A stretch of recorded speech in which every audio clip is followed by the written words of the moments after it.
হ্যাঁ, চন্দ্রমহল গেটের আমরা মেন সিঁড়ি ফটক দিয়ে যাব এখন। আপনারা দেখতে পাচ্ছেন এটা হচ্ছে চন্দ্রমহল গেটের মেন ফটক, যেটা গহীন অরণ্য এবং জঙ্গলের মতন দেখা যাচ্ছে। আমার সাথে থাকুন, আপনারা দেখতে থাকুন আমি কীভাবে আপনাদের সারা চন্দ্রমহল যে এটা বিল্ডিংটা আপনাদের আমি ঘুরে ঘুরে দেখাই।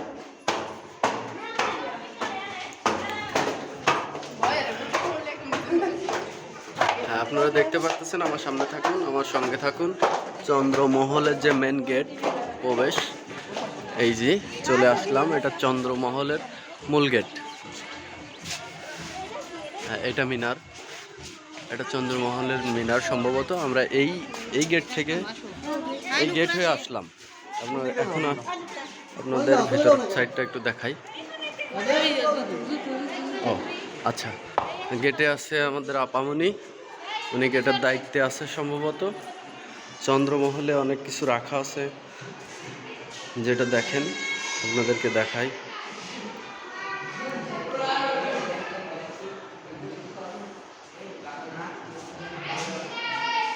এখানে রাজা বাদশাদের যে কারুকার্য যেগুলো ব্যবহার করত, ঠিক সেইগুলা রাখা আছে, আপনারা দেখতে পাচ্ছেন।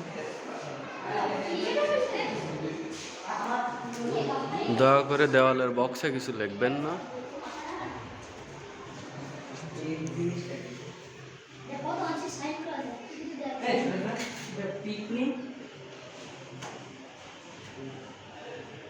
এটা কি? তিমি মাছের মাথা।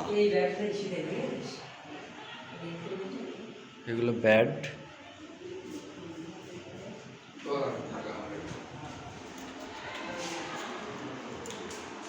আমরা চন্দ্রমহলের এই পাশটা দেখাই আপনাদের। কেন চন্দ্রমহল নাম রাখা হয়েছে এটা আপনারা দেখলেই দেখতে পারতেছেন। আমার পিছনে অনেক কিছু আছে।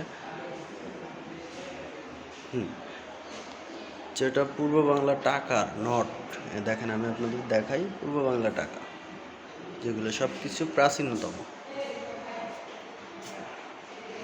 এখানে অসংখ্য প্রাচীনতম ব্রিটিশদের যে টাকার ব্যাপার ছিল সেগুলো দেওয়া আছে।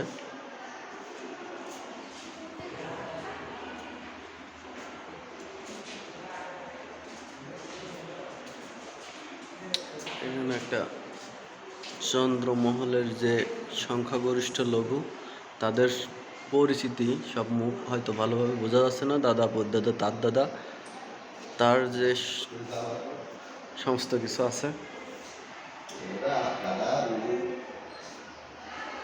মোটামুটি মনে হয় মামা আপনাদের টাকা ওয়াসিল হচ্ছে।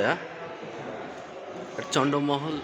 ও, আমরা উপরের দিকে, এটা কলের গান যেটা বলা হতো, ঠিক আমার সামনে যেটা দেখছেন কলের গান। এখানে বাদ্যযন্ত্রটা আজও আছে।